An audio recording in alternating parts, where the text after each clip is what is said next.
Welcome to Diva Deep Cuts Season 2, where we'll be counting down the top 10 best unsung songs by the great divas of today and yesterday. I am your host, Ben, and I have spent countless hours curating these cuts just for you. So sit back, relax, and I hope you enjoy this as much as I do.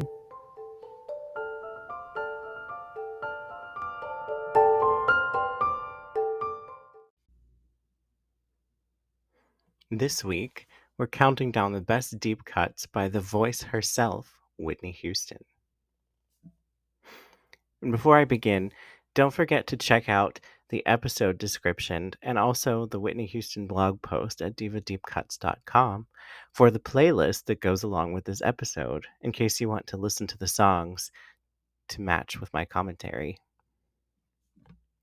So, Whitney, for me, was the first artist who I put together with songs. I think I mentioned this in the Just Whitney episode last season, but as a kid, I knew all these songs from the radio and TV that were hits in the 80s and 90s and 70s, but I didn't know who sang them, and it wasn't until I got older and started listening to more music of my own accord and putting two and two together that I was like, oh, Janet Jackson did this song, and Stevie Nicks did this song, and Madonna did this song. But Whitney was one that, from as far back as I can remember, I knew which songs were Whitney's songs. She was the artist that I grew up very conscious of her voice and which songs were hers, like I Will Always Love You, I Believe in You and Me, I Want to Dance with Somebody, How Will I Know? So she holds a special place in my heart for her music having journeyed with me throughout my entire life. And of course, she's one of the most talented vocalists of all time. So that doesn't hurt either.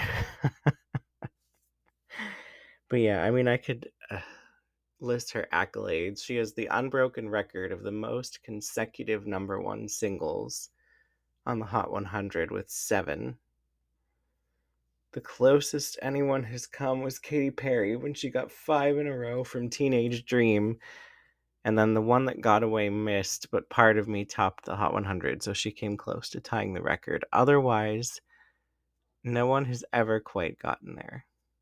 Mariah also did 5 in her day.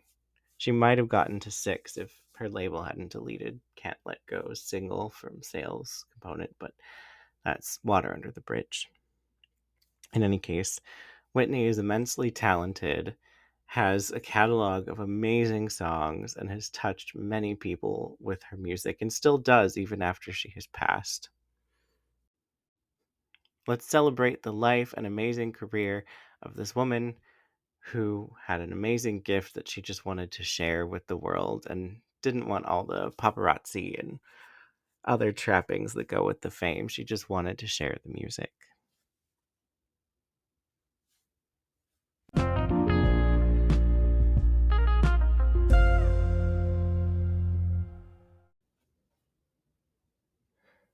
Number 10, Dear John letter from 2002's Just Whitney. So for anyone who listened to my Just Whitney episode earlier this year, or maybe it was last December, I forget exactly when it came out, they already heard me talk about this song, and this was one of the highlights for me on that record. I love the bouncy production from Shakespeare. Whitney's voice is in fine form on this one, at a time when her voice was becoming more inconsistent. And I don't really have much else to add. Really, I wanted to make sure I included something from Just Whitney when I was putting together this episode. And that album is rather short and had 4 singles, so I didn't have a lot of choices. But I really do like this one. It's up there with Love That Man for me. I really like the up-tempos from Just Whitney. This one, it's really cool. And it captures, again, a sort of like grown relationship situation where it's the ups and downs of being in a long-term partnership with someone. Like the second verse where she talks about like, some days I'm ready to quit and some days I'm willing to forget. and just the way that that can kind of shift for both people and is something that has to be worked through to maintain a long-term partnership. And I almost wonder if like the Dear John letter in some ways is like her journaling journaling out her feelings to process them in letter form as if she's addressing her beloved rather than um you know spilling out her emotions on him, and also checking to see like, is this something that we need to talk about, or is there something else bothering me, sort of thing. So I like it for that reason too.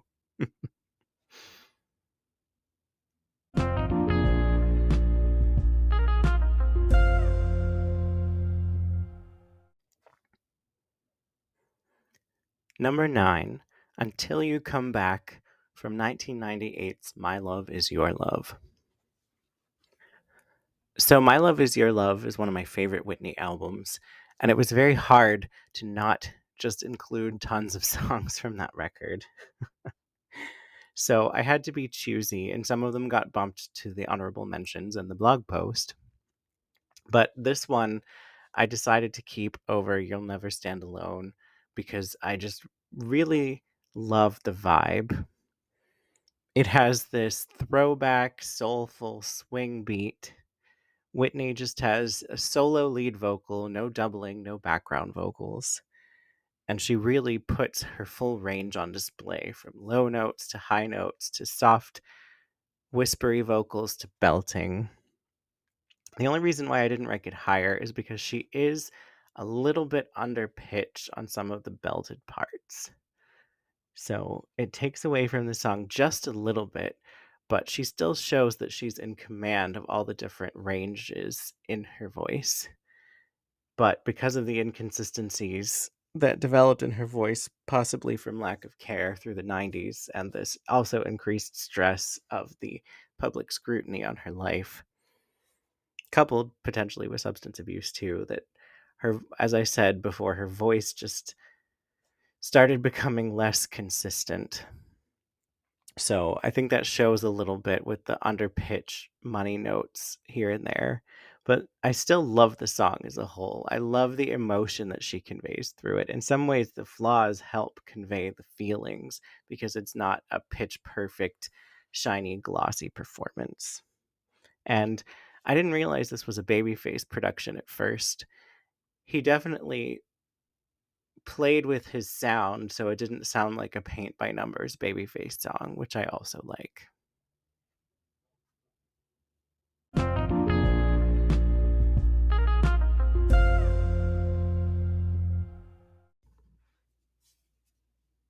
Number 8, Who Would Imagine a King, from the Preacher's Wife original soundtrack album in 1996. So I'm not usually one for Christian-y music anyway, but this one is really beautiful. It has this frosty orchestral production that sounds kind of like it's out of a Disney fairy tale movie. And Whitney gives this beautifully understated head voice performance with her vocals through the whole thing, talking about the inability for, the parents of Jesus or the parents of anyone to really imagine beyond their wildest dreams of what their child could accomplish.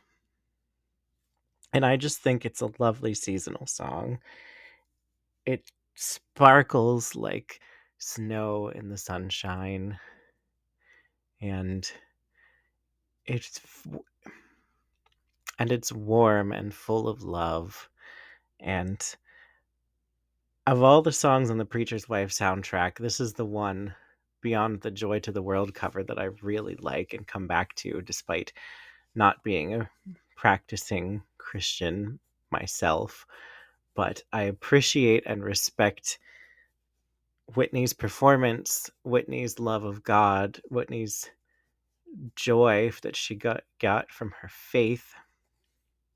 So I wanted to pay a little homage to that too. And so I thought this was a great representation of the Preacher's Wife soundtrack and how it was like half gospel, half Christmas album, but for a movie, and had some just really stunning arrangements on it.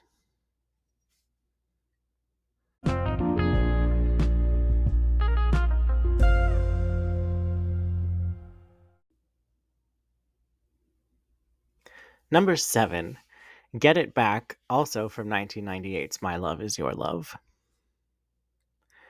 So this is a Rodney Darkchild Jerkins production, and I wanted to spotlight it because the other two were singles in one way or another. The others were It's Not Right But It's Okay, which was one of the hits from this record, and then If I Told You That, that was slightly reproduced and released as a single from Whitney's Greatest Hits in Europe. But all three of these songs, and Get It Back stands with the other two just as well, showcase these piano, I shouldn't say piano, this keyboard synthesizer driven production that Darkchild did on this record. And I don't think he ever quite did the same exact kind of things he did for Whitney before or since. Like, it was very staccato, very Darkchild has done electronic productions, but like the My Love Is Your Love tracks don't exactly sound like Brandy tracks or stuff that he did with other artists later in the 2000s. Like, it stands out to me as unique for what he gave to Whitney. And this is no exception. The lazy sounding kind of keyboards kind of rotate around. I kind of picture something, if there was a video, maybe with like cars driving around after dark. Whitney's vocals shine. No inconsistencies here. She gives like a mid-range full voice on the verses, and then some excellent belted ad-libs to really punch the song up just a little more at the climactic moments without overdoing it. So I think it's just a fun little like wake-up call of a song in the message about being like, what's going on? Like, things have changed and we need to talk about our issues. Like, if we actually communicate, we can get back to what we had before. So I like that. As I continue to age, I am finding myself more and more drawn to songs about more established relationships, even though I don't have one, about the nuances of like communication and working through issues together and trying to figure it out instead of just getting mad and fighting and breaking up and cheating and all this stuff. So add this. Maybe I'll make a playlist for it. If you're making a playlist of this kind, this is a great addition to that playlist.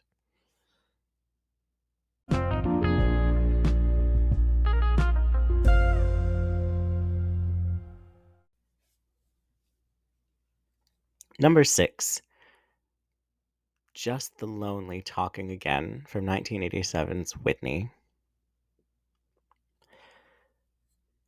This is probably my favorite ballad on this record. Not that I don't love Didn't We Almost Have It All, but I prefer the live version of that one. You're Still My Man is just a rehash of that, and I've never really liked Where Do Broken Hearts Go that much. But this song is misty, melancholy, kind of lurches around like a person pacing around a room and throwing themselves on a fainting couch. And it is... the soundscape is just so evocative that I can't help but have images in front of my mind.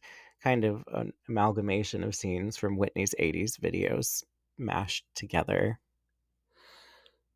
And I love her vocal performance. I think she shows restraint here by holding back.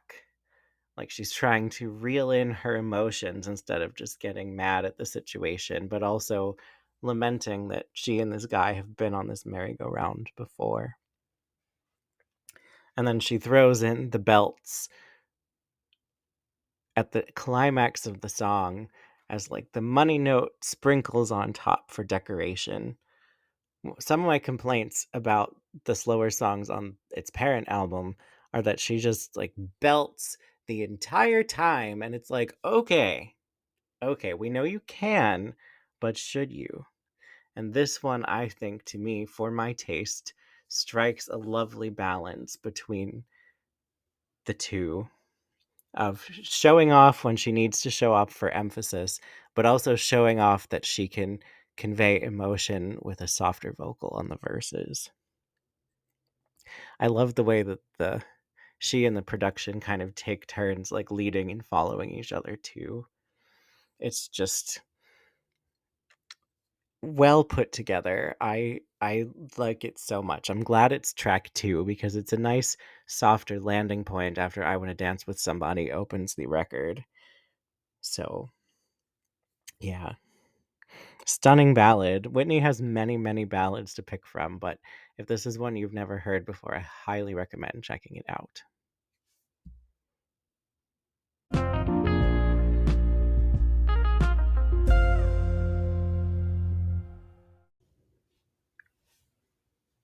Number 5, Moment of Truth, a B-side instead of an album track. This song was the B-side to one of Whitney's biggest hits, I Want to Dance with Somebody Who Loves Me. It was originally slated for her second album, but it was cut for some reason in favor of You're Still My Man, the Didn't We Almost Have It All redux that we already talked about. I don't understand. Clive Davis was a masterful music businessman, but he's not perfect, as shown by some of his conflicts with artists over songs to include and exclude from their albums. And that's all I have to say about that. But this song is a shiny, sparkling, warm R&B number. And Whitney named her tour for this album after it as well. I think it might have also been used as the B-side to One Moment in Time again, but I have to check that. But anyway, I really like it because, again, it provides a more understated vocal performance than most of what we see that actually made the Whitney album. I love that the belts, again, are used in key moments of the song instead of just sustained throughout. I love the moving, deep-pitched keyboards that add some energy to the production. We have a very gentle key change about 2/3 of the way through that then carry us through the rest of the song. It's just a sweet little number, and it really warms my heart every time I listen to it.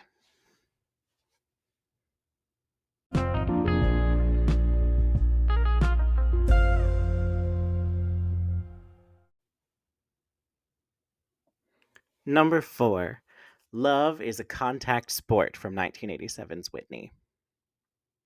We've just had a lot from the same time period sandwiched together. But there's a lot of good music from this record. I mean, Whitney's catalog is leaner than most. She doesn't over-record for her albums, but what she has is top-notch. And this one showcases her flair on an up-tempo. I know most of her biggest hits, other than I Want to Dance with Somebody, are ballads, whether it's I Will Always Love You, I Have Nothing, Exhale, Greatest Love of All, Heartbreak Hotel, Saving All My Love for You. But this one is a lot of fun. It's very energetic. It's got everything. Horns, key changes, live sounding backing vocalists, energy. It's just nonstop from beginning to end. Again, it's about having to get your hands dirty and be in it if you want to make love work. But it's done in a major key and it's done with a lot of flair and pizzazz. So the serious message can get actually a little lost in the fun sounding production. But I don't mind. It's just so catchy. We'll give it a listen or two And I promise you, within a day or two, you'll be wandering around the house singing, "Love is a contact sport" to yourself over and over and over. Yeah, I think this was a missed single opportunity. Love Will Save the Day did well, and I like that song well enough as the fifth single from this record, but I have to wonder what would have happened if they had pushed this instead, or if they had used this as part of the Olympics tie-in with One Moment in Time. I don't know, but I'm glad it exists, and since it wasn't a single, it can be featured on here.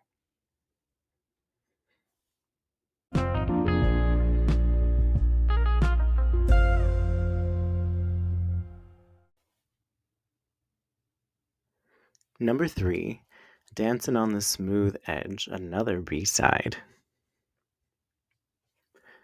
This one comes to us from the I'm Your Baby Tonight sessions in 1990 and ended up coming out on the All the Man That I Need single. And then later again, when some lesser known Whitney tracks were compiled together for a maxi single for Exhale Shoop Shoop in 95. But this one is, oh boy, it's a lot in all the best ways. It's 6 minutes and 20 seconds long, and yet it captivates my attention. I won't speak for anybody else. Just the first verse, chorus, and post-chorus takes up the first 2 minutes and 10 seconds anyway, so doing that cycle twice is about 2/3 of the song. I love, again, the dreamy head voice that Whitney uses through most of it.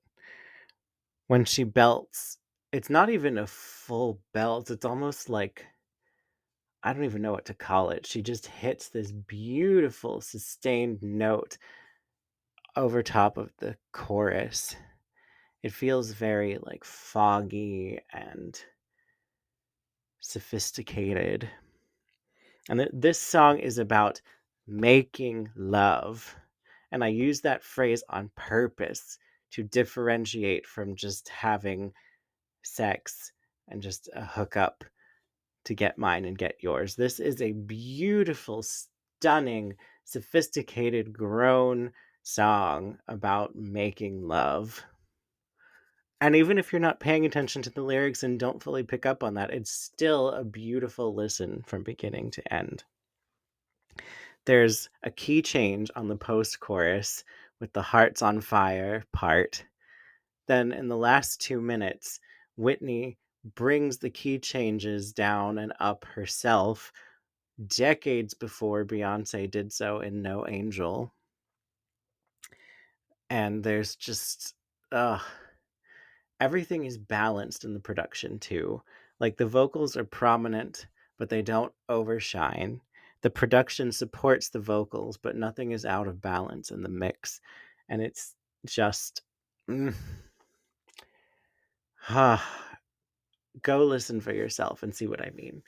I'm always like, oh, this song is so long when I go to listen to it. And then after it's on, I'm like, I never want it to end. It's just that good.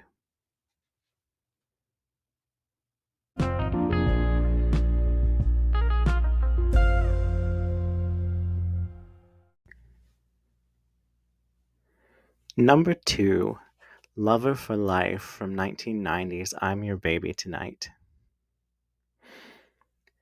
I just listened to it again.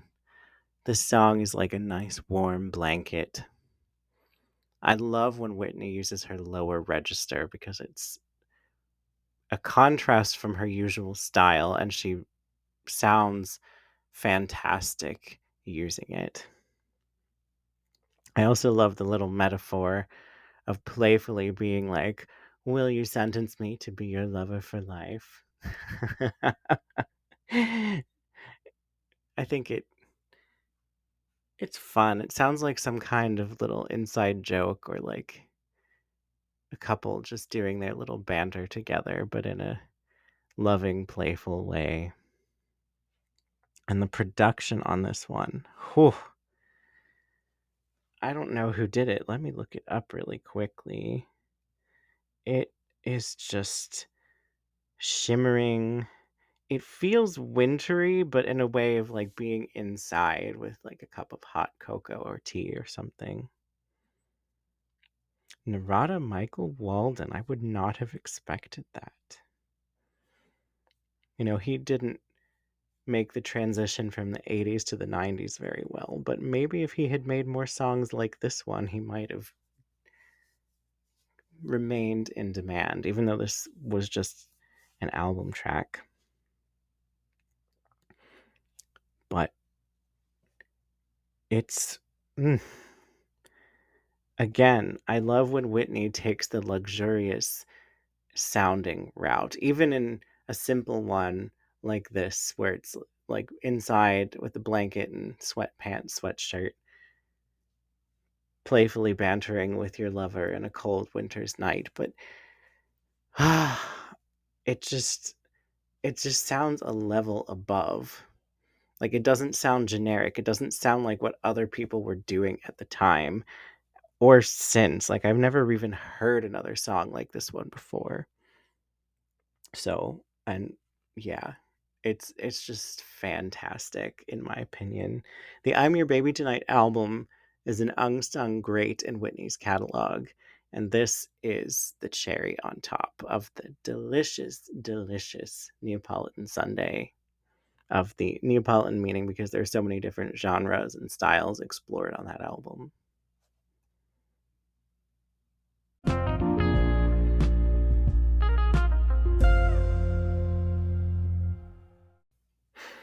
Drum roll, please.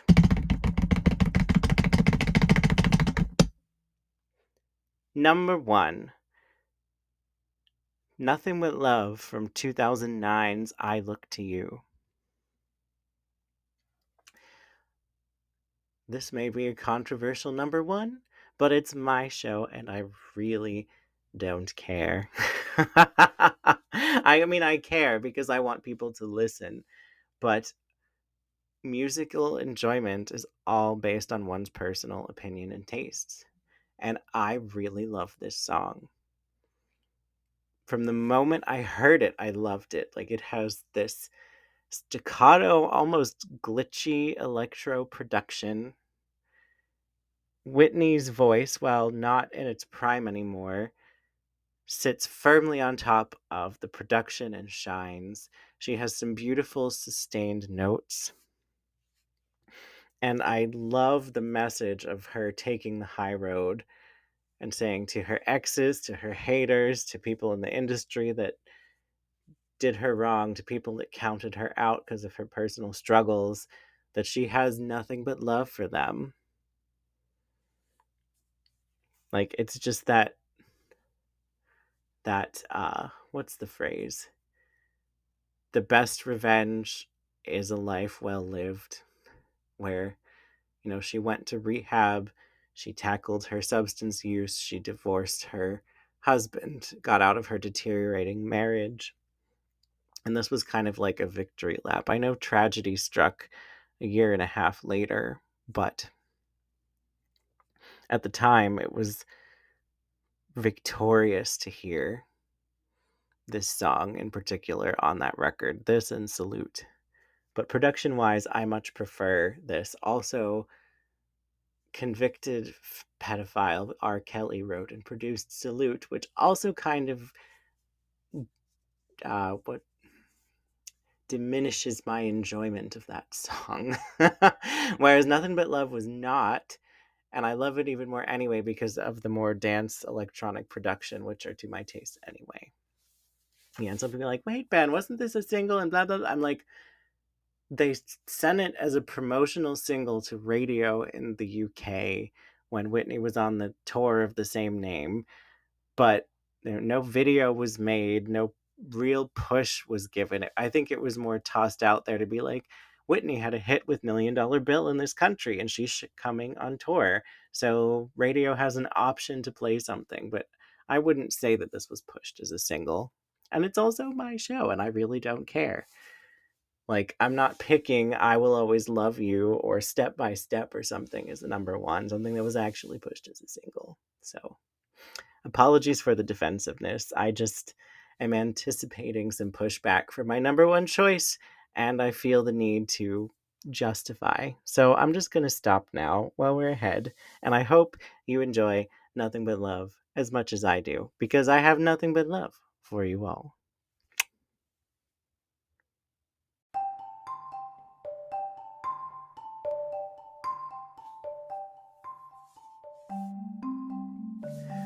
Well, we have completed our journey through Whitney Houston's best deep cuts. Thank you for joining me, for listening to one of the greatest voices to have ever graced this world. And if you did not check out the playlist at the beginning, check the episode description or go to divadeepcuts.com to find it and have a listen to all these great songs to form your own opinions about them. If you go to my website, which I hope you do, don't forget to check out the blog post with the honorable mentions of the songs that almost made the cut for today's Whitney episode, as well as to sign up for the email list to make sure you stay up to date with all things Diva Deep Cuts. I look forward to journeying with you next time to the next artist. Until then, I'm Ben, and thanks for listening.